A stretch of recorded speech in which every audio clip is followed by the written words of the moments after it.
Hello, everybody. Yeah, let's get a round of applause going, just so we feel present. This is for you guys as well. This is for you. Also, round of applause for Dustin and Bethany for letting us do this in their store. Thank you so much. So cool. They didn't want to tell you this, but they actually said as soon as the event's over, it's 75% off anything in the store. So cool. That's Wow. so cool. I mean, yeah, use code Men in Blazers for that. So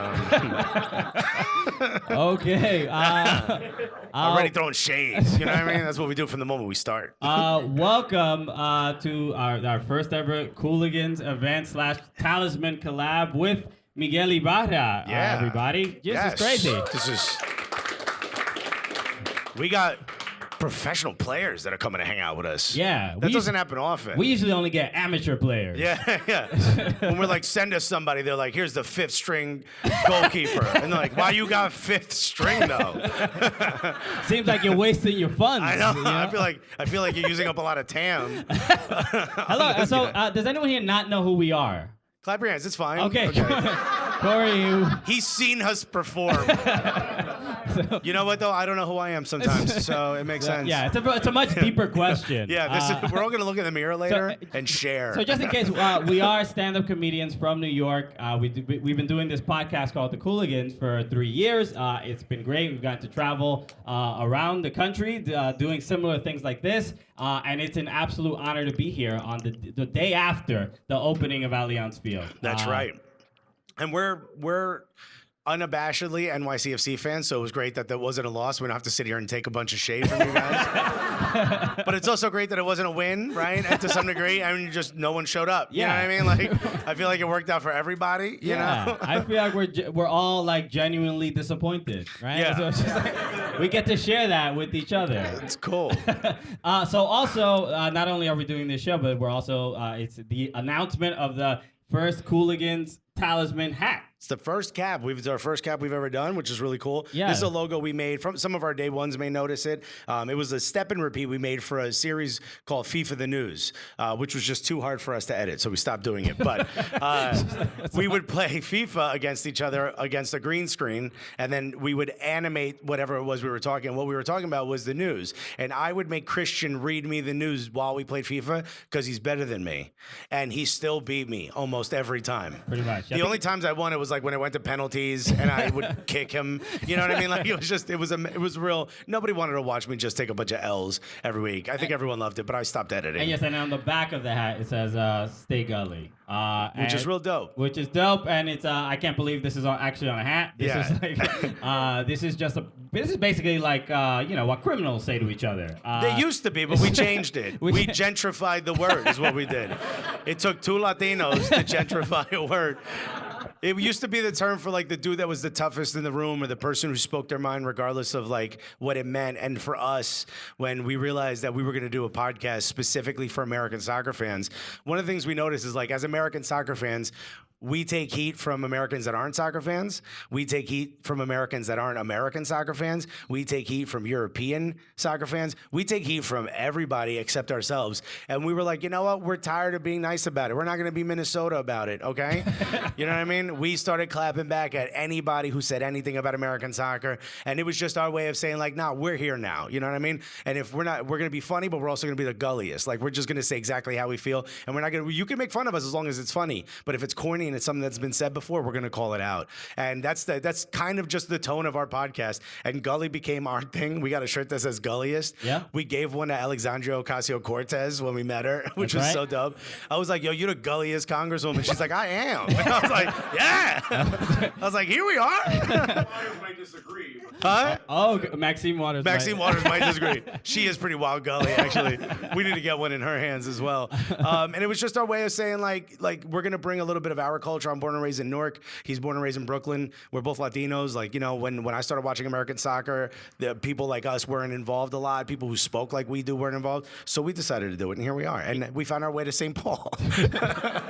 Crazy. Yeah. It was a weird story when we were coming back from Dallas, I think, or Chicago, when we were coming back from some event, and then so we bumped into Ocasio-Cortez in the airport, and then we did take the photo. And I've been telling the story. It was fun. It was a great experience. She's one of the nicest human beings you're ever gonna meet. And when we started talking to her, she started talking to us like we hadn't seen her since high school. Yeah, right? she talked to us We've like never met her before. to the point where I was like, wait, who knows her, me or you? Do I know her? She was like, oh, Alexis Christian. Yeah, how you been? How the numbers on the show? Yeah, it was very weird the way she spoke to us. Like, how are you? And I'm like, is there someone she knows behind me? You know. So we took the photo and that was awesome. And then like a lot of soccer fans were like, and that's why soccer fans are like different, they're pretty cool people. Everybody was like, this is awesome that you got a photo with her. But then she retweeted the photo, and she has like 3 million followers, right? Yeah, and just like at least like 10, 20% more than us. It's significant. But so we got a bunch of positive comments. Then she retweeted it, and then it was like all the Russian MAGA bots. And some Texan MAGA bots. You know, they weren't all Russian. Some very domestic MAGA bots. Yeah. But it changed the whole demeanor of like of the excitement, because I was like excited about taking a photo with her, and then it was just like, well, how much can I be really called a socialist before I start to cry? You know? Yeah. Also, we didn't realize that. So we were waiting. Christian's girlfriend was late to pick us up, and I didn't know this, but I got in the car and I was in the middle of a domestic argument because apparently Christian has a little crush on Alexandria Ocasio-Cortez that his girlfriend knows about. I like her a little bit. And when I got in the car, I was like, "We just met Alexandria Ocasio-Cortez." His girlfriend was like, "Oh, really?" I was like, well, that wasn't the tone I was expecting at all. I sat in the back seat just holding on to my luggage. She was like, well, was she nice? And Christian's like, not that nice. You know, it was just a regular hello. You know? I was like, it was super awkward. Yeah. I grew up without a father, so I never knew what that argument was like. You know what I mean? I was not a fan. Okay. There's a child in here. Don't depress him that quickly. But yeah, that was an incredible moment. And look, it wouldn't have happened if we didn't have soccer in our lives. That's right? true. And it wouldn't happen if we didn't pick the earliest, dumbest flight because we couldn't afford anything else. So thank you, Alexandria Ocasio-Cortez. So yesterday we were at Allianz Field to watch the game. How'd you guys feel about it? Yeah. How do you guys feel about having your own damn stadium? Yeah. So there's like 2 or 3 NYCFC fans here who are like, real cool. Yeah. Oh, you got your own stadium. That's how we do it out here? La-dee-da. Yeah, wow, no smelly subways in your own stadium. Okay. But who got chopped cheeses? Us, okay? It's a sandwich. So it all evens out. Yeah. No, it was great. Like we were we were in the press box, right? And so we were pretty near the... We were all over. We were in the... Do you guys call it the wall? I don't know what you guys call it. The Wonder Wall. Wonder Wall. We were in the Wonder Wall. Very cool. A song I first heard about when Jay-Z sang it. I'm not making that up. He's not very Sorry, caught up. guys. I was like, what are these City fans singing? I don't understand it. I just introduced him to Nirvana. He loves it. Yeah, it's pretty cool. I think that guy's gonna have a long career. Sorry. I felt like it wasn't too soon. You know what I mean? I felt like it's been a while. You know. But it was incredible. One thing I got to give you guys credit. I don't know how much you guys could tell being in the Wonder Wall itself, but you guys were insanely loud. It was really, really impressive. The stadium is impressive. I think also just the sound. No matter where it was we went, even in the beer hall section, which was like packed, people trying to buy alcohol, you can hear you guys chanting even from there. And it felt like it was designed by you guys. You know what I mean? It felt like you guys had a strong say in how it was all put together, which is, you know, I just honestly, I don't know why you missed some things. Like I didn't see a pitcher's mound anywhere. You know what I mean? Really? Yeah. How could you call yourself a professional soccer stadium? Really missing the essentials to enjoy the soccer experience. Yeah, come on now. You can't even slide home when you score. So it's a cool amateur stadium, I guess. No, it was beautiful. And I think I saw the United on the outside. That has the names of, the original season ticket holders, I guess? Yeah. That's so cool. That's dope. I might have scratched in my name in there. It was really cool. So we have a fun afternoon planned, and we're excited that you're here. So yeah, we try to make it as Minnesota as possible. So we got 2 guys to help us out, one of which you cheer for. And the other one you probably send angry emails to when they write an article you don't like or something. We're going to get started, but first we want to bring up absolutely great dude, offered to come out and hang out with us. And while he came, we were like, dude, let's talk to you while you're here. Put your hands together for the one and the only Jeff Rueter, everybody. Jeff Come on, Rueter. Of The Athletic. Little. Rueter. Rueter. You can have a seat. Have a Close. seat. Yeah. But you stand up. Yeah, no, don't worry we about sit. it. Yeah, wait, this is a little bit more I comfy. feel way better. All right. I know it's Rueter. It's Rueter. It has to be Rueter. You're right. Okay. Okay. Because Alexis, I shouldn't have let him announce you. Can I Because tell you something? Even if you would have told me it was Rueter, I would have said Rueter. It's just the way my brain works. You're like every other podcast I've been on until I die. Okay, perfect. Yeah. Well, it's that famous news thing. I don't know what it is. It's Thomas Rueter. It's called Reuters, yeah. Yeah, No, they you're messed right. you up. I feel like you should just change your name at this point. You know what I mean? Sure. Smith. Good. There you Fine. go. I meant like just use Reuter, but okay, you could go Smith. You're like, no one gets my government. I like that. All right, yeah. Very that's cool. how much we know Alexis Reese. He's like the famous news thing. I don't know what it is. You know, when I thought of Thomas Reuter, I thought of the building in New York. I was like, they do something with the place though. Is that like Yeah. by your favorite like deli or whatever? No, it's trash. It's Times Square. Good. Pretty good taco spot in Times Square now, though, if anybody needs the reference if you're going there. But you are Minnesota, born and raised in Minnesota? Born and raised. So how does it feel coming from, and we can ask anybody this, and we've asked a couple people, it's a very generic question, but Well, let's just ask anybody this. you, how does it feel? No, how does it feel just, someone who's writing about soccer, following soccer, to now have, I mean, there's nothing left. You have a top flight team, a professional stadium. That's it. Now you have everything that you've always wanted to write for. How does that feel to I mean, a have title would be good. Okay. that? Well, yeah, I mean, No, you I want a mean, like, parade. for real, though, this is the 5th season I've covered this team, going back to the NASL era. This is the first time it's been a great team, or a good team. Let's just start with good. Yeah. No, just baby steps. Optimism is not Minnesota's forte. Clearly Ever. not. Ever. No. This is the exact opposite of me. This whole city, this whole town. Welcome to Minnesota, the opposite of you. That's know, actually the slogan. yeah. Like, if you look at, like, the flag, that's I'm what it just says like around overly confident, fat, loud. You guys are just like, we're gonna be cool. We're gonna say we're gonna do 10 and say we did 8. You know? That's, And I'm like, how Man, you about I do nailed it. 0 Wow. and tell everyone I did his 10? That's how I work.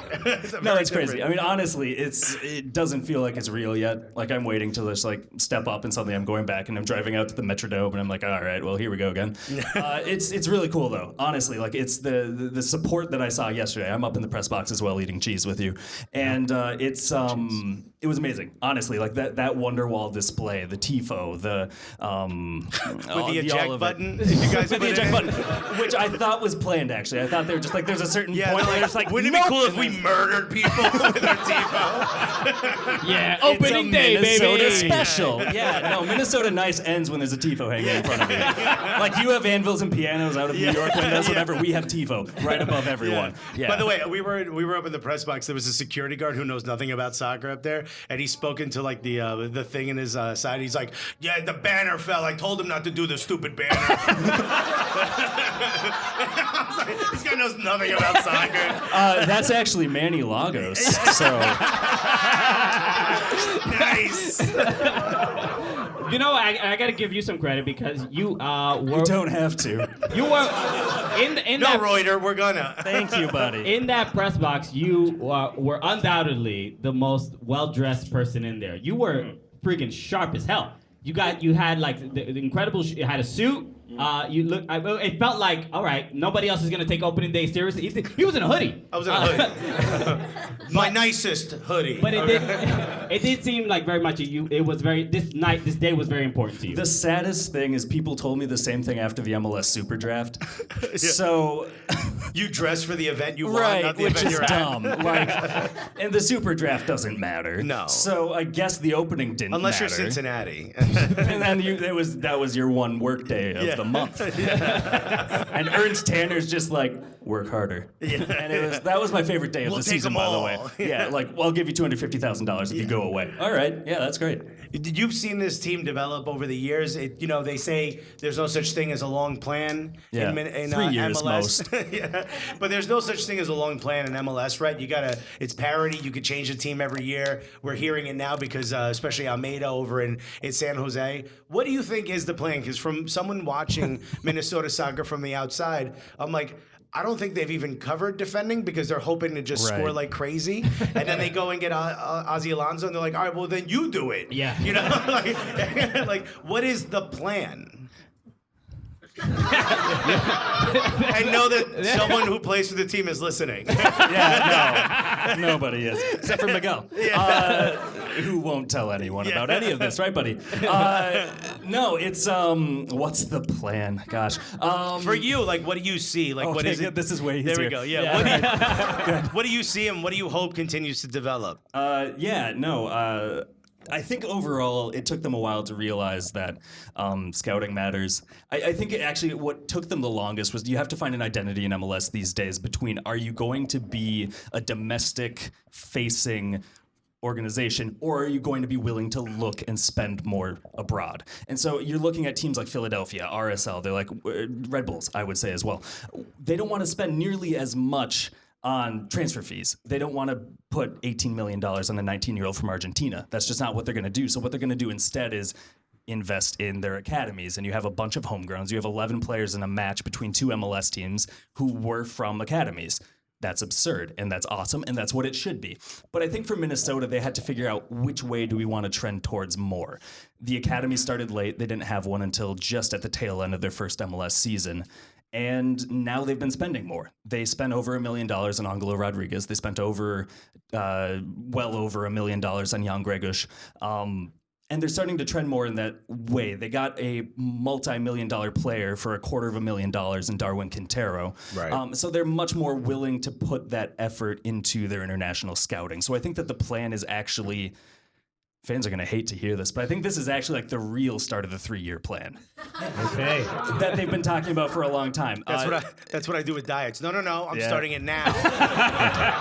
Right, as soon as this burger gets taken, as soon as I eat this burger. It's all a rebrand. Yeah, but I think they're just finally like, they have the stadium, they have the infrastructure, they have the fandom, they have more of the players. And I think now they're really able to do what they want to do. And a player like Ozzy Alonso and Ike Opara, whatever, they're massive to speeding that timeline up, especially in the defense that they're just learning about this year. For sure. All right, and you also write for The Athletic. So what has The Athletic meant to you, meant to Minnesota, and the opportunity to? I know writing about soccer is not an easy job to get, right? So no. it's a big deal. Or keep, yeah. Hopefully they like you in here. I hope so. But what does it mean to you to have that gig and be able to be able to have the resources that you have, and what how does it just feel having that opportunity? It doesn't feel real. I mean, it really doesn't. Like, my degree's in playwriting, which is a joke. And okay, yeah, there you go. I'm glad you said it. Yeah, no, someone has to. Yeah. So it was this or Applebee's, right? Really, honestly, I go back and forth on the weekend. Yeah, it's terrible. Next Friday. No, seriously, Half Price Apps do it. Yeah. But no, it doesn't feel like it's a job that should exist. And I mean, you'll probably feel like the same way too. Like, people are listening, people are showing up, people are making hats, dope hats. Get one. Yeah. And get a shirt too, because like these are great. Do it. But Dustin is smiling like I'm his kid, and this is great. He's only doing this for the plugs. Yeah, so, really. Yeah. Yeah. Those plugs, got it. Yeah. Honestly, like, seeing it grow in Minnesota, in the United States, in Canada, like, it's amazing. It doesn't feel like this. Like, thinking back like 15, 20 years or whatever, it doesn't feel like this would have ever happened, right? Like that people like us would be able to do any sort of legitimate media coverage of soccer that is played in this country. Yeah. 10 years ago, 5 years ago, people honestly. like us, just three Just white like men, you. being successful. Just three straight white I men. feel very pale right now, by the way. Very pale. You would say that in Ireland, though. You are very white. That's right. It goes right to the heart. I actually do have a question for you guys, though. No, go for it. Yeah. So it's a little bit. Did Perfect. someone email you a question? Yeah, no, this question comes from actually. No, it's perfect that you're in Minnesota for this, because I think, if I remember right, the first MLS franchise to use the word gully in a tweet was Minnesota United FC. That is Minnesota correct. United FC. So the response, this is less than a month ago, we're just trying to keep it as gully as possible. That was Nice. from Minnesota United. Yeah, That was Minnesota United responding to us, which was insanity. A team used gully. I mean, most teams just try to ignore the fact that we're alive. Was this during like the week you met AOC and like that was the peak of your life and now it's all over? No. Or like No. what's that timeline look like This to you? kept the plate spinning. I mean, when we saw that, I think I took a screen cap and sent it to you. He's like, I saw it already. And we were, Literally, like, I mean, freaking it out. was We just were Christmas morning. It was incredible. No, because sometimes, team social media accounts can come off as like dad trying to be cool, you know? Yeah. But the way it was used was, I was Perfect. like, yeah, it was used perfectly where I'm like, this guy, whoever tweets, whoever, man Do or you want to play a woman. game, actually? Guess the demographic of the and UFC Twitter guy. Just guess. I'm going to say closer to you than us. But I know for sure he does not have children because that was very cool. Correct. Yeah. It was super cool. Like whenever like teams, because there's this thing like teams only recently. Remember when Los Angeles Galaxy did that sort of shooting into the star GIF of I think it was Diego Portland. Chara. Yeah. Chara. Tippin, They got yeah. in trouble for that. And it reminded me of when SNL tried to take down that Lazy Sunday sketch that was kind of blowing up on the internet. And they had never put anything up on YouTube before. And every time they would take it down, someone else would put it up. Right. Someone along the line has to go, wait, like, oh, wait, this is what people want? Then we should do that. And like seeing that is like, oh, okay. They're interacting with us. They're using our terminology with us. Like, we're not against the league. We're trying to help. You know what I mean? So that was like a sign of like, okay, we've broken some barriers. And you know a what I mean? fun fact, by the way, those YouTube accounts that kept cropping up with Lazy Sunday, now they're all pro-rel activists. And they're making new Twitter accounts, new Reddit accounts, whatever. It's like, this is it, man. Buy It's the stock new in Lazy Sunday. tinfoil hats, because if there's more of them popping up, oh boy, we get that every week. Well, Jeff, thank you so much for joining us, man. This has Jeff. been a great. Where can everyone follow you? On Twitter at Jeff Rueter, R-U-E-T-E-R, and at The Athletic, where there's still more news coming soon, and I do still write for them, despite all the other stuff you've been seeing. So stay tuned with that. And thank you for subscribing if you do, and if you don't, thank you for using your friend's login. Appreciate Yeah, it. sweet. All right, for Jeff, everybody. Good One man. more time, Jeff.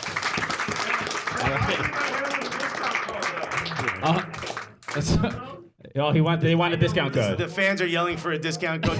Just use code Cooligans. You might not get anything, but they'll realize They made a terrible mistake. They should yeah. be working with us. You know what I mean? All right, another hand for Jeff, everybody. That was incredible. Thank you so much One more time. for joining us.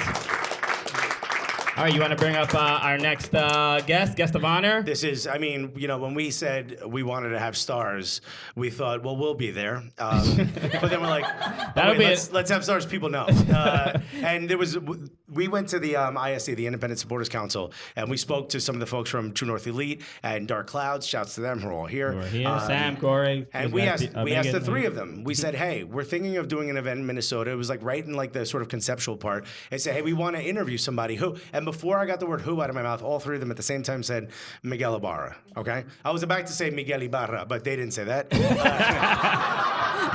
They pronounced it Miguel No, Ibarra. but it's a little challenging rolling those R's for some we people. We spin on us trying to roll R. But all three of them said that, and I knew he was a local hero. I knew he was a Minnesota soccer legend. I had no idea that the fans were as connected and as proud of where he's been and the fact that he's back and all of that. So we're really excited that we actually got that player. Ladies and gentlemen, unless you're driving, put your hands together for the one, the only, Miguel Ibarra, everybody. Miguel Ibarra, give him a hand.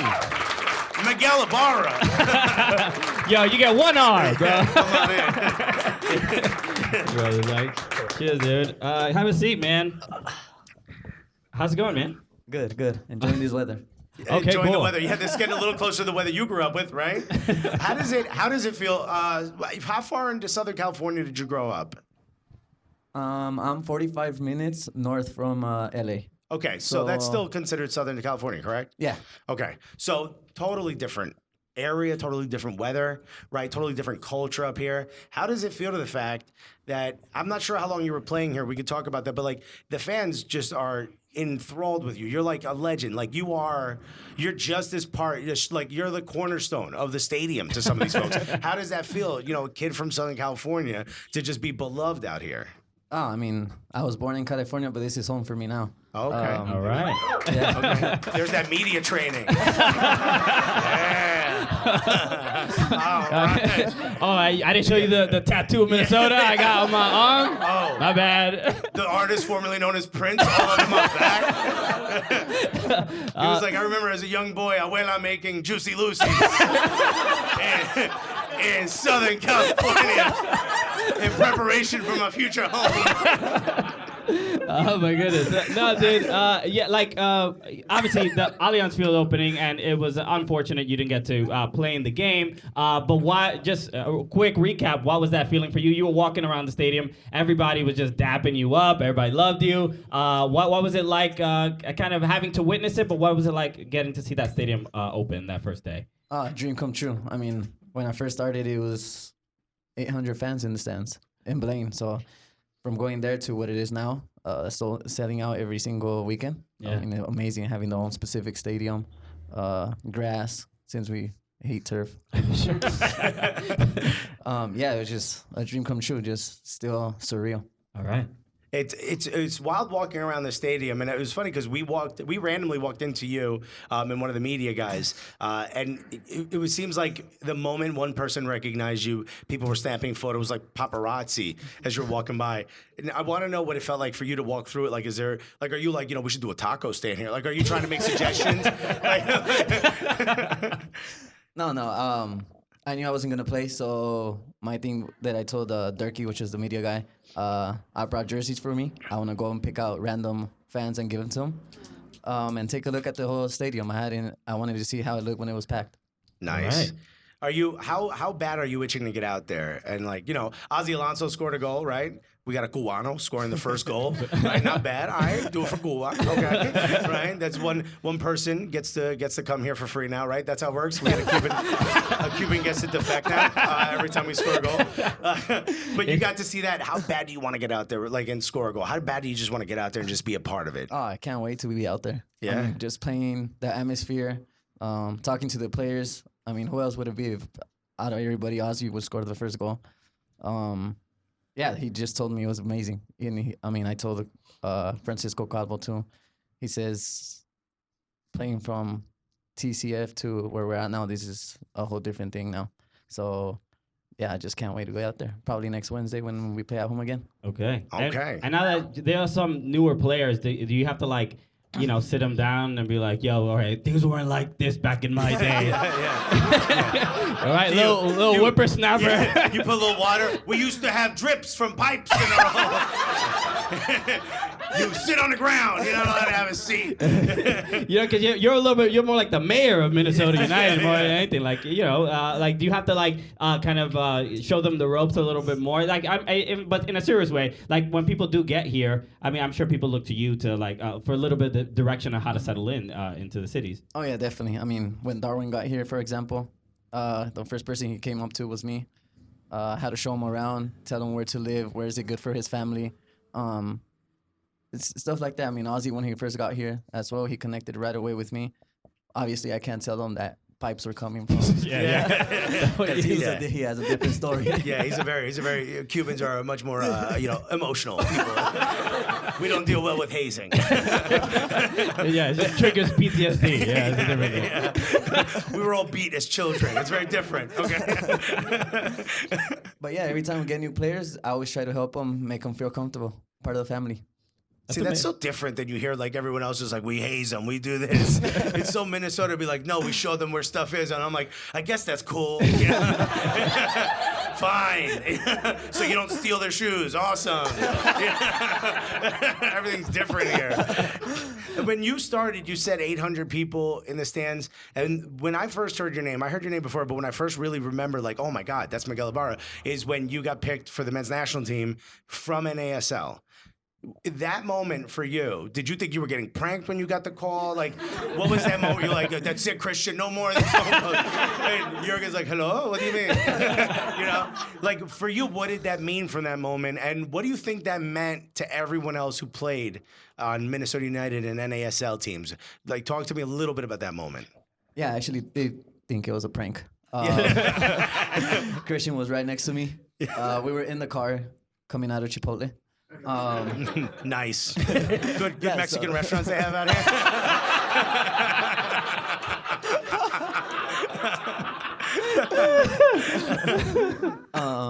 Yeah, so I get a phone call, random number, answer it, I put it on speaker, and it was someone talking German, English German.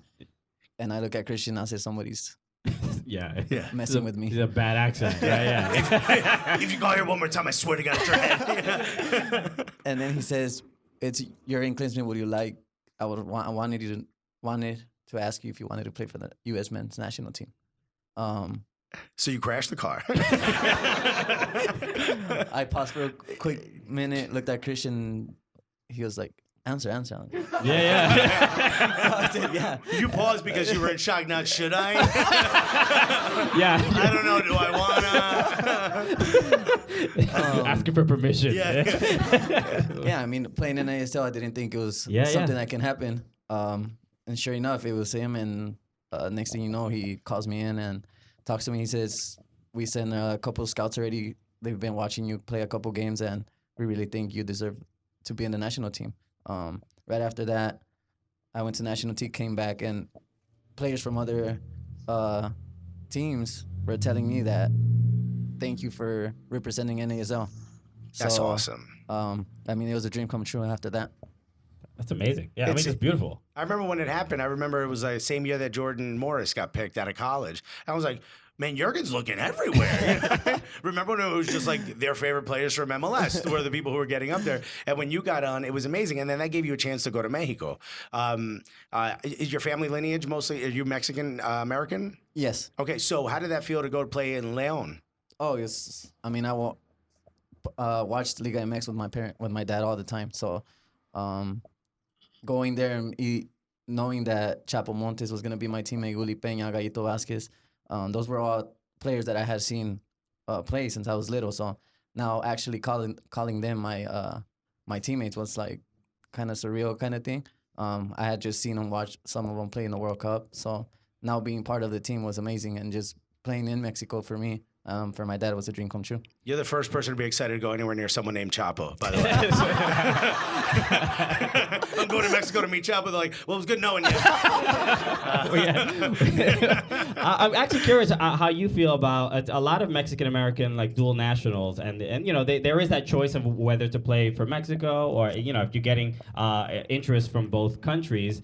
How do you feel about? I mean, look, we're not necessarily mad at Mexican Americans that choose to play for Mexico or choose to play for whatever country, but there is sometimes it does feel like from U.S. soccer when it comes to scouting and building connections and building relationships with those Mexican American players that they kind of drop the ball there when it comes to making sure that they at least have an opportunity to get them to play for the U.S. So how do you feel about making that choice and how U.S. soccer handles it? Yeah, I agree. I mean, obviously you see all the time fans always saying that Mexican Americans don't really get a chance to play. I think now you can kind of see it more. It's starting to grow a little bit. But for me, it was at the same time Miguel Herrera had contacted me the same exact time that Jurgen did. Yeah. And he asked me if I was interested in play for Mexico. I had already went to camp with national team, with the U.S. national team with Jurgen. And I obviously had to I told Miguel Herrera that I already had made a decision to play for the national team, with the U.S. men's national team. And that was all because I liked how Jurgen talked to me. He gave me the confidence all the time. And I was really grateful that he gave me that opportunity. So I decided to stick with the U.S. All right, amazing. It could be tough though, right? Especially if you come from a house that watched Liga MX, and you know there's still that connection. Like when Jonathan Gonzalez picked Mexico versus U.S., a lot of talk was about the lack of or Mexican American or Latin American scouts. I think at the time only Thomas Ronningen, who I think is Scandinavian or something. I'm not sure what he is, but he's the scout. So it's a really tall white guy, wears like bow ties. You know what I mean? Let's just say if he knocked on my door as a kid, my mother wouldn't let him in. You know, I don't know who you are. I'm not letting you talk to my son. You're wearing a bow tie. You know what I mean? The Mormons are here again. Hide behind the couch. I don't know if you know how Latinos do. We pretend we're not home with the Mormons ring.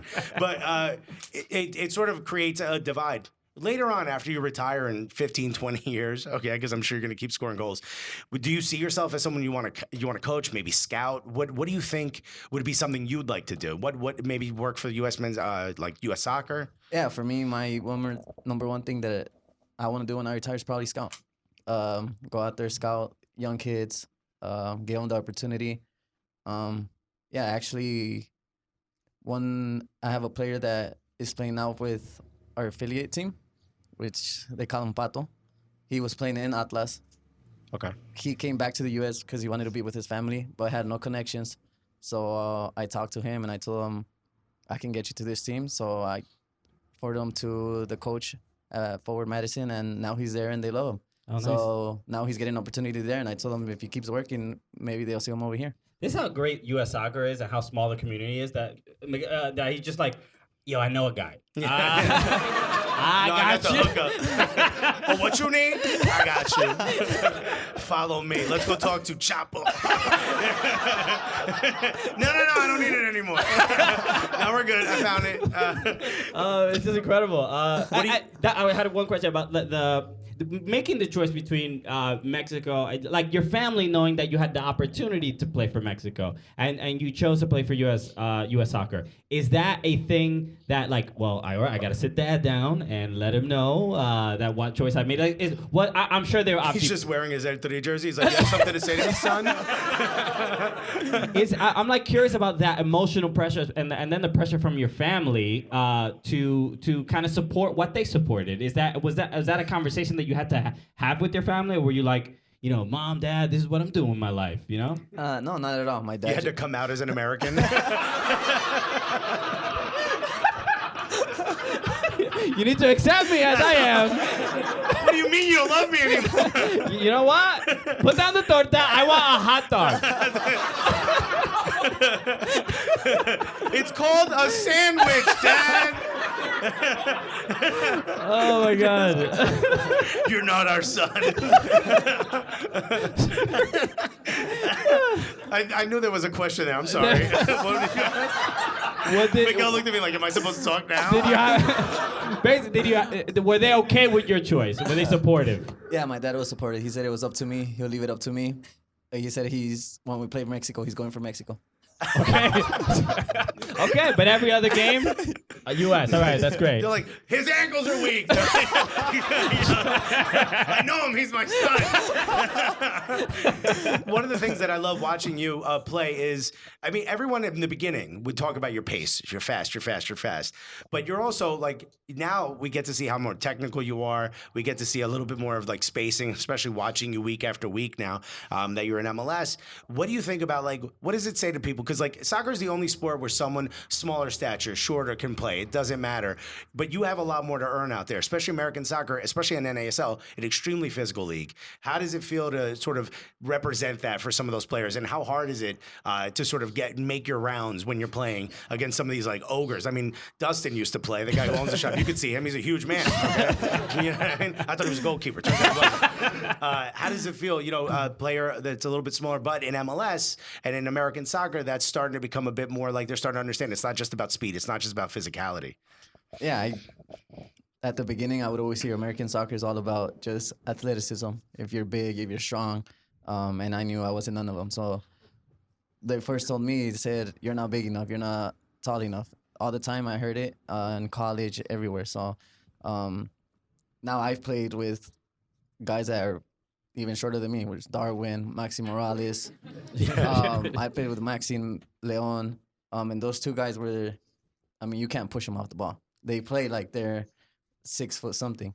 And then now when they talk about me, I'm just always, oh, you're too small, you're too not strong enough. I always tell them, well, what Darwin always says, it says, show me how you play with your feet instead of talking. So that's something that I've always, and I always think about, hard work is always gonna beat anything in the field. That's awesome. I mean, who on the team? You mentioned Darwin and Ozzy a couple times. Who on the team has had the biggest effect on the culture of the team and how they play? Because you know, when Minnesota started, you would see like you and Christian, I think, were the ones that we were sort of recognizing the most in the way you guys. So once the ball got in the final third, that's where like the Minnesota United way was for us. Like that's it. Look at the two of these guys playing together. But now it seems like you got Darwin, you got Ozzy in the back. Energy's a little different. The attitude's a little different. Who's had the biggest effect on the team? I think this year's Ozzy. Yeah. Once he came out, he changed the whole attitude for the team. He's just making cafecitos for everybody. He's like, we're going to go out there with speed and energy. You're all going to be lit on this coffee. Yeah, that guy doesn't lose. He does not like to lose. I mean, you beat him at something, you better go hide or something. Because Yeah. you know, I will say you cannot shake him when he's on the field. Nothing scares him. I managed to scare the life out of him. So this happened. This is a quick story. When we were in MLS Cup in Toronto, when it was Toronto, Seattle, and When they won on penalties. they won on penalties, and Alexis, we both sort of snuck on the field when we weren't allowed. Like our press pass legitimately said like not allowed on the field, and we walked on the field, and those Canadians did not stop us. So it was a fun moment, but they were celebrating with the trophy. We saw Ozzy Alonso, Alexis. We talked to Drew Carey. We were just like in the state, like they were holding up the Holding the trophy. trophy. It was- We were there. We're in the photos. We were not supposed to be. Ridiculous, But but- I wanted to speak to Ozzy Alonso. I'm Cuban. Just the fact that a Cuban is playing soccer, which like when I was a kid, and I told my grandfather I wanted to play soccer. He laughed. He was like, "No, we're Cuban." He's like, "And you're fat. That's not a sport for you." There's so He many. was like, "Baseball. You can be fat in baseball." He's like, "Look at the TV. They're not even running. It's perfect." I'm not kidding. Like that all truly happened. Like so for us, like seeing a Cuban guy play soccer and then leading the team and being like an emotional leader was huge. So I saw him.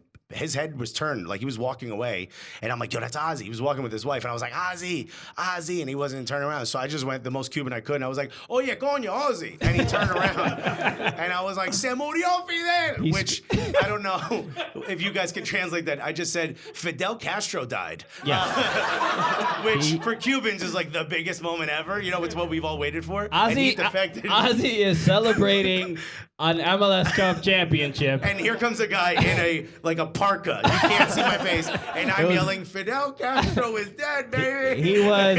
I've never seen anyone more baffled by another human being. His wife is laughing the whole time. And I'm slapping him in the chest. I'm like, "You won an MLS Cup. Fidel's dead." I go, "Here come the Cubans, baby." I'm like, "We come." It's all in Spanish. And he's like, "Uh-huh."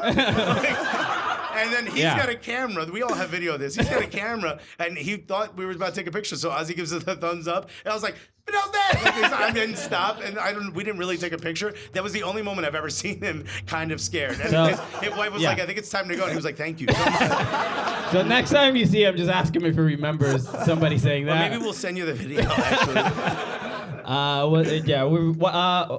In general, especially speaking about the culture of Minnesota United, I know I'm going to go on a limb and say your best friend was traded.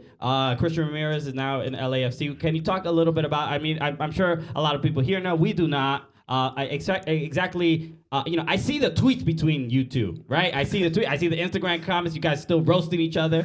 So clearly there's a lot of love, and I know that you are very proud of him and supportive of the move. But what did his move mean to you, and what did that friendship mean for you two while at Minnesota United? Miguel was like, "Finally, I can shine. Get out of here.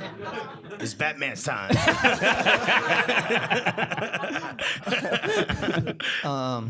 No, obviously, the one reason I came back was because he wanted to do a return kind of thing and play together in MLS because that was one of our dream goals to accomplish. So I came back to play with him, and then next thing you know, he's traded.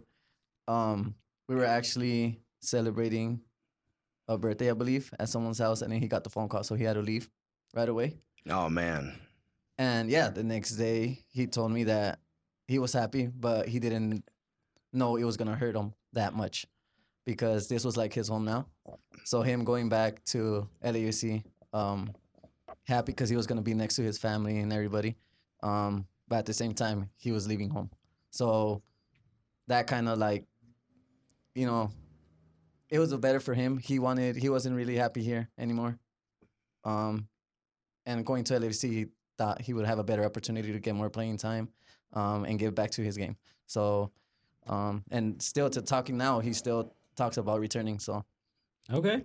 Yeah, there's, the one thing I noticed, and we go to a lot of different MLS cities, and we do this, and this isn't the only place, but one of the places where, and I think we also see it in Portland, there's a different connection between the players and the fans here. It's like there's even when just you walked in, people are like, "Hey, what's up, Miguel?" Like they know you. You know what I mean? Like it's a very different connection, and I think it's probably mostly you and Christian that have that. I'm sure there's other players, but it seems like the two of you have this connection with the fans where like they've seen you, like they've known you since you were kids almost. They're like, "Hey, look at you, you're getting more hair on your chin." Like, you know what I mean? Like, They're rubbing your head. Yeah. Miguelito. It's a very different. Like they have this like bond with you. They're like friends almost more than they are fans. And I think it's all the teams that came from the lower leagues up. You know what I mean? Like they had when they were in the lower leagues, you had a better connection with the fans than sometimes you get in MLS, which is very separated. You still have that. So to play here, it's so funny to hear you call this home, home, home. But it does make sense. Like this is where people know you, and this is your cheers. Like everyone knows your name, and everyone knows, and they're glad you came. Unlike us, they're like, please leave. You know, that's something so different. So did you get a sense of that at all when you were at Leon? It's very different there, right? Oh, very different. I did not think. I went to the hotel. I decided to walk from the hotel to the stadium, thinking I was gonna be okay. No, bad that was idea. not the case. No. Yeah. Once I walk out, I had hundreds of people. I couldn't walk anymore around me, so they had to bring security guards, and they told me, they gave me the whole speech not to walk around the streets. Got to be always in a car, take a taxi, or Yeah. So it's so different over there. Over there, you can't have the bond that you're able to have with the fans here. Yeah, I mean, even an event like this, if we did this anywhere else, just the concept of comedians talking to soccer players in this intimate setting, like anywhere else, you would have attacked all of us right now. Like, you literally would have been on top of us. It's incredibly unique. And hearing things like that, like, were you afraid for your life? Was it one of those things? Yeah. Okay. He's like, oh yeah, I'm not gonna mix words. Yeah, the answer is yes. Yeah. It's so different. It's like soccer is so different. And that's one of the things that I love about American soccer is we get the chance to build our own culture here. Like we don't have to go crazy like in Europe where you think you're gonna get sliced in the face, for walking out wearing a different team jersey, or the players are afraid to go to their cars after a bad game. Like definitely don't want that here. So we can build our own culture. And I think it's folks like you, guys like you, players like you that have just a pretty good heart. You know what I mean? And you just want to have these great connections with the fans. You're part of that. That's not a question. I'm telling you. You know what I mean? You don't have to respond. What's something that you hope for, coming forward, whether it's personally or for the team? Oh, for me, probably just bring a championship to Minnesota. Yeah. I think that's probably the next goal. Yeah, we were hoping you guys would clap. Yeah, only one person wanted it. Yeah. Everyone's like, we don't need a championship. I guess it's fine. We have you, and that's all that matters. How does it feel seeing Christian in the USMNT national team and getting minutes and getting a couple goals and things like that? How do you feel? I'm sure you guys have talked about it. How does he feel about all that's going on? Oh, that's a dream come true for me as well. Yeah. When I got called in, Jurgen also spoke to him and said, keep doing what you're doing. We're watching you as well. So ever since then, he's been on that. He's been in the look. And then now his hard work has paid off and he's doing well. Awesome. What do you think is, if you could play any position and you could do anything you want, what do you think you're best at? Coach ain't here, bruh. I think I just bring hard work defensively and offensively. I'm never going to give up on a play. Okay. That's a very good political answer. Because in your head, you're like, I want to score them goals, my God. I deserve the spotlight. You have a couple goals this season so far, but what is it going to mean to you? How does it going to feel? Any particular ideas for a celebration for a goal at Allianz Field? Oh, yeah, we do. It's a dance with Abu. Oh, okay, that's right. Yeah. You guys will see it when we score. Okay. Nice. You already got that prepped? I like that. So speaking of dancing, I know you had been asked this question, but Darwin is a very, very interesting dancer. That's the best way to put it. Clearly he's having fun. He does sort of the Ellen from Seinfeld. You know, like he goes a little crazy with his dancing. Is there anything? Ellen. What's her name again? Elaine. Yeah, whatever. Misspoke. Anyway. Yeah. You just pulled an Alexis. She does the Ellen DeGeneres from Seinfeld. You guys know Ellen DeGeneres from Seinfeld, right? Favorite show. Do players mock him a little bit for that, or is he too good to mock when it comes to that stuff? No, because the reason why he does it is because he has 2 kids and his wife, and they each get to pick a dance that he does every time he scores. I feel like he's doing the dances wrong. Yeah. Is that just me? I don't know. His kids at home like, that's not what I suggested. I don't know what you're doing out My there. hands are clean. All right, that wasn't me. I don't know what he's doing. He has been called out by his kids. Okay, you did good. it wrong. You did it wrong. Yeah. We got to find a way to send a message to Darwin Quintero's family. Someone pick twerking, please. Just someone pick a twerk. Let's make a Well, pop. no, Kai Kamara. He twerked. He twerked, but he got in trouble. and got a yellow card because of it. Yeah, because it was too good. You know what I mean? The guy gave it to him like this. It was raining yellow cards. It came down. Oh my God, this show's so Remember when we stupid. Remember when we told you we were comedians and we don't take anything seriously? Have you ever had another interview like this? This is the first Never. one. This is the first one.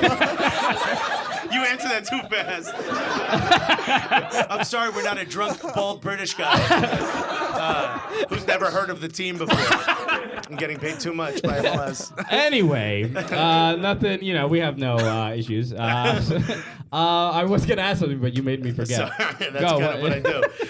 You look, the team is playing really well this year. Last year, a bit of a couple struggles. Clearly, they're like, just wait for the stadium. You know what I mean? But the team is playing much better. It's starting to sort of gel and mold. We talked a little bit about Jeff about like what the system is. What's the process? If you could give the fans of Minnesota sort of like an idea, what do you think? The system is like, Or you like know, at least an identity going forward. exactly. You Like, yeah, what is Minnesota United football, soccer? What is that?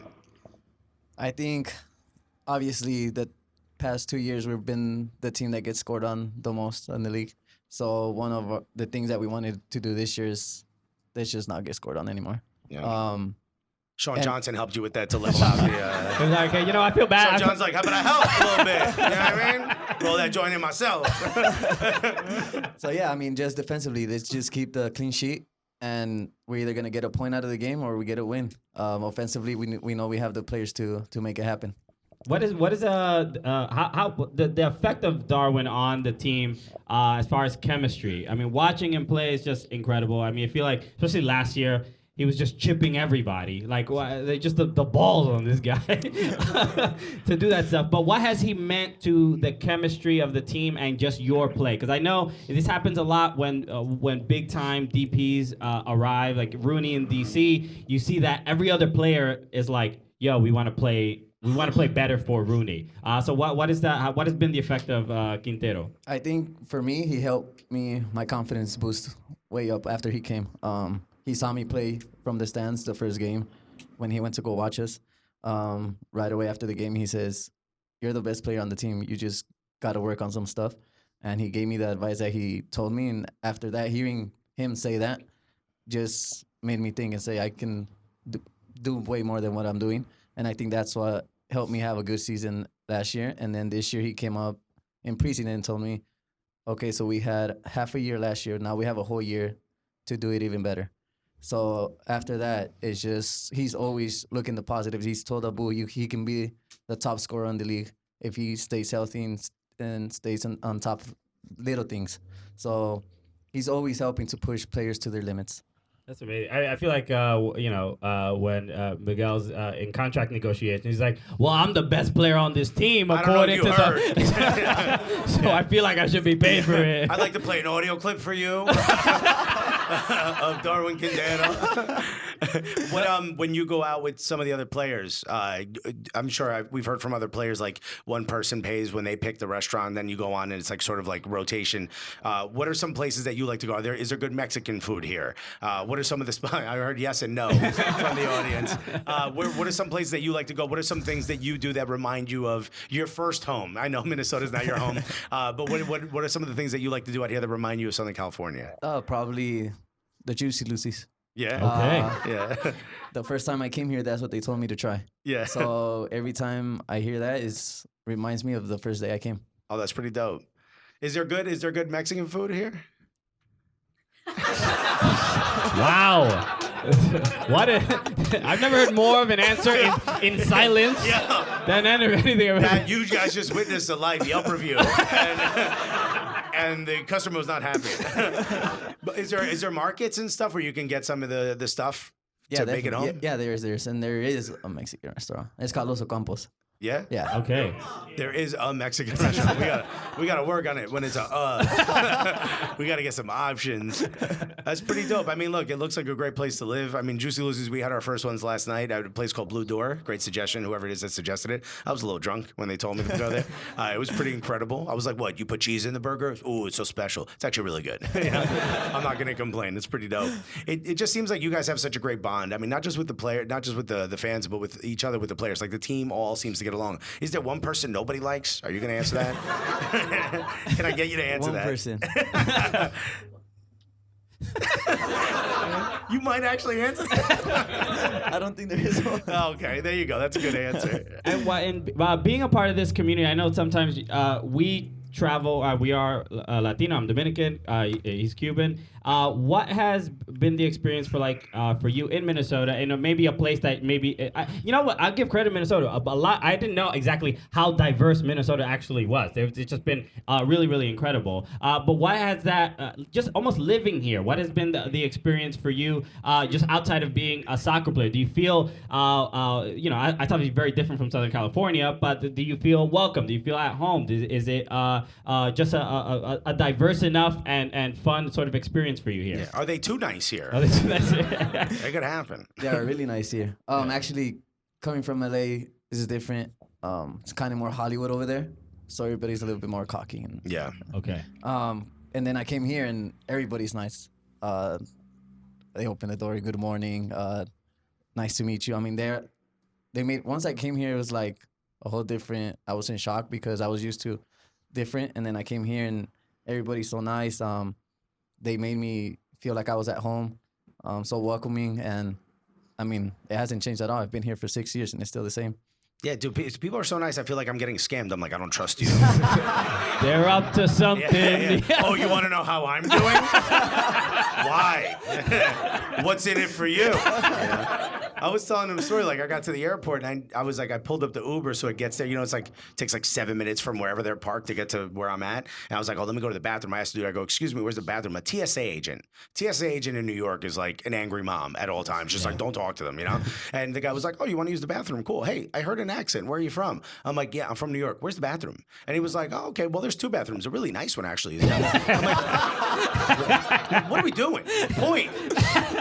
Just tell me. Just point. You don't even have to get out of your seat. The guy got out of his seat. He put his arm around me. I'm like, what is happening? I'm getting back on the plane. I got yelled at by the pilot. That's the way I like it. You know what I mean?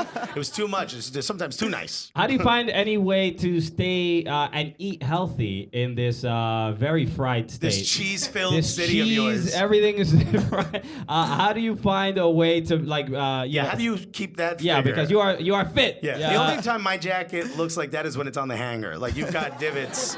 Mine sticks out. No, I think it's more about being disciplined. I mean, they give us food at the training facility, so we eat there, and then we take care of our dinner. So just making sure we're eating healthy. And then, I mean, the off season, that's what it's for. You just go eat whatever you want. Then your preseason, you come again, and you're trying to get back to fit. What do you do? Because sometimes when you practice, we talk to some other players and they have like some hobbies. Like one or two of them, like in a real estate. Knaus is now a real estate agent. You know what I mean? Knaus, yeah. Russell Knaus. Like, what's your like? Do you have a hobby? Do you have something you like to do once training is over? Fortnite. All right. You on Twitch, dog? Somebody got your Xbox gamer tag, yo. No, we actually do play Fortnite. Okay. Yeah. That's one of them over there. All right. No doubt. Very nice. All right. I actually haven't played Fortnite. My nephew. I'm terrible at like first-person shooters and third-person shooters. Like these kids are too good, and then they're mean to you after they kill you. Yeah, there's like a 12-year-old shooting you in the head and then making fun of you afterwards. Like, how much can I tolerate that? It's like, dog, if I was in front of you, you wouldn't say nothing. Do you play like a lot? Are you really good at it? No. Okay. I'm terrible. He can. Okay. What about FIFA? I do play FIFA as well. Not as much as Fortnite. Okay. Yeah, it's not what like I you're a do, professional I- soccer player or anything. Let me see. Are you in the game Fortnite? No. Are you in the game FIFA? Yeah, you are. If I was in FIFA, I'd never stop playing as myself. Are you kidding me? 1,000 goals? Yeah, I shut off everybody else. You know what I mean? No, I love to watch basketball. So that's what I basically always do. Very nice. Okay. Big Timberwolves guy. Lakers. Okay. Oh, okay. Yeah, we're Knicks fans. We don't know what it's like to win. So, yeah, what you're supposed to win more than 10 a season? Why? How do you not get a great draft pick that injures themselves immediately after being picked? It's called the winning strategy. Yeah, no, we got a plan. It's a 75-year plan. Mostly of being embarrassed. Big Laker fan. Do you ever get a chance to go to some of the games? Yes, against the Timberwolves. Yeah, Okay. yeah. And you're just like, go Timberwolves. I mean, go Lakers. No, the owner has seats, so he always, every time the Lakers come, he makes sure I'm the one that gets them, because that's the only game Okay. I would want to go to. Yeah. That's really cool. That's awesome that you get to at least follow a different sport. Are you friends with any of the Timberwolves or any of the Lakers? No, just recently met Derrick Rose. Oh, very So cool. amazing. his story, just because of his whole story, him coming back this year after those knee injuries. So basically wanted to meet him and then gave him a jersey. And I mean, great guy. It seems like the NBA is like falling in love with soccer. Like NBA stars are trading jerseys after the game. Appropriating our culture. Right? They're taking what we do. That's our thing. Right? I mean, the Knicks, thank God they don't have our culture. We get relegated. That would be tough. Just playing at a local high school at this point. But how does that feel seeing like the rest of like NFL players are stealing a little bit of soccer culture, like Ronaldinho's hanging out at like Golden State Warrior games. How does that feel seeing like the worlds collide? Because I'm sure when you started playing soccer, it was similar to like when we started watching it and you tell someone you're a soccer fan, they're like, what? You're a what? You know? Yeah, exactly. I mean, I think soccer is growing a lot here in America. I mean, at the beginning, you were like, soccer, like, okay. Basketball, football, and everything those were the sports. And I think now soccer is starting to get to that level. I think eventually it's going to get even to Mexico, Europe level. So really happy and seeing it, how it's growing. It's amazing. But are you fine with like the fact that you can walk down the street and nobody's bothering you, or is it part of you feel like, when I was in Mexico, I couldn't even really walk down the street. You know what would make this mall cooler? If I was getting bombarded. You know? Like, do you miss any of that, or do you want American soccer culture to be a little bit that fanatic? No, I actually love it just like that. I mean, Darwin came and he was shocked when he was able to just go with his family and have a meal. Yeah, He doesn't have to have armed guards around his kids. You know what I mean? Yeah, so him just having a peace dinner with his family, that caught him off guard, and he was happy. He says, I would love to be here forever, retire here. He's like, he wasn't able to do that in Mexico at all. Yeah, of course not. Yeah. There's sort of the balance, right? Because American soccer players, they don't have to deal with that kind of pressure, but they're not paid as well as the players in other leagues. Is there like people that are you like in that place of like, oh, I would take a little bit more money for a little bit more of that stress, or is this like kind of the perfect environment of just like being able to live a peaceful life and be able to do the job that you love? Yeah, I think, like you say, being able to be peaceful and just playing the sport you love, being with your family and everything would be the most important thing. But I also think like in Mexico and Europe and all, I think that relegation is the other thing that pushes the fans they don't want to get relegated. Yeah. So that pushes them to be hard on the players and etc. And obviously we don't have relegation here. So I think now how soccer is growing, I think maybe eventually it's going to get a little bit more intense with the players. But as of right now, I think everybody loves how it's going. Okay. Also, the league is changing, right? They're instituting more TAM, and they're bringing in players of a certain level from outside of the U.S. As a player who represents, American soccer, and a player who represents coming up from the NASL days, when you see a big name coming in from Europe, not DP level, but TAM level, you got it in your head like, yo, I'm going to show him I'm better than that guy. Is that like in the back of your head a little bit? Even if it's not on your team, just so you can actually answer the question. You know what I mean? Like, do you have that little chip on your shoulder? Like, oh, we're giving him TAM? Like, watch what I could do. Yeah, definitely. I mean, you're always just trying to prove people wrong, and always trying to work for the team. And I think, like you said, now they're bringing in players that are actually from other players. Like we had Almiron, who was a great player, one of the best ones, Yeah. I think. and they're just gonna keep coming. That's just an example, and I think that's just gonna push us even more. Make sure we're on our toes and keep working hard. And we should wrap up soon. But Yeah. I'm curious. A couple. Were there any players that you enjoyed playing against, or that you were like, you have this one marked in the calendar, or anybody that you play? I know Miguel Almirón is honestly one of the fastest human beings I've ever just seen. Is it like some of the time when you play against these guys, are you like slow down a little bit? You know, like you just don't want to have to force to be, like keep up with them and stuff like that. Is there anybody that sort of that you sort of focused on that you wanted to play against? Well, like Vela's getting a lot of stuff right now, right? His picture's up a lot on MLSsoccer.com. Are you like, watch what I'm gonna do? I mean, for me, the one that I was shocked with last year was Zlatan. I mean, I've seen him on TV, but then seeing him on person, you just, wow. Yeah. This guy is huge. Yeah, he's huge. I said he was gonna be a bust. I was wrong. I was way wrong. Yeah, and just the stuff he does on the field. I mean, there's no way you can push him out of the way. Just how he plays, and I mean, he scores goals for fun. It is insane that him and Maxi Morales play the same sport. You know what I mean? They're just two different people. When we met David Villa, you know, David Villa, you see him in Champions League and you see him in La Liga and he's scoring all these goals. He's just bigger than life. When we met him, I'm like, well, move over, young man. There's David Villa's coming. You know, like he's a small person. It's insane that him and, you know, Zlatan is like 6'4", like jacked. You know, it's just so amazing they play Someone the same that big sport. shouldn't be able to move that well, right? No. That's like the main. And he could kick so high. I'm like, I thank God my head's not that tall. That's amazing, man.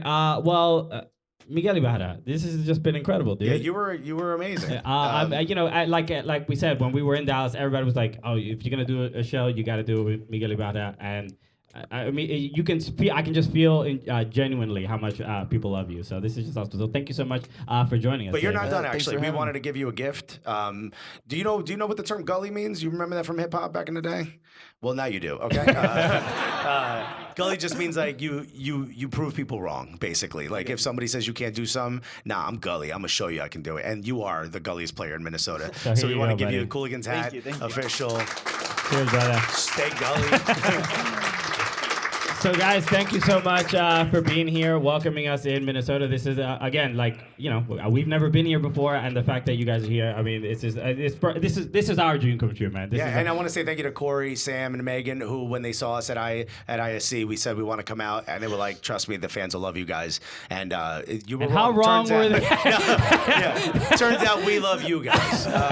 So thank you so much for making us feel welcome in your state. Thank you so much for coming to hang out. Don't forget to shop and buy. Yes, thank and you so much to Dustin and Bethany. Dustin and Bethany, give them a hand for Talisman.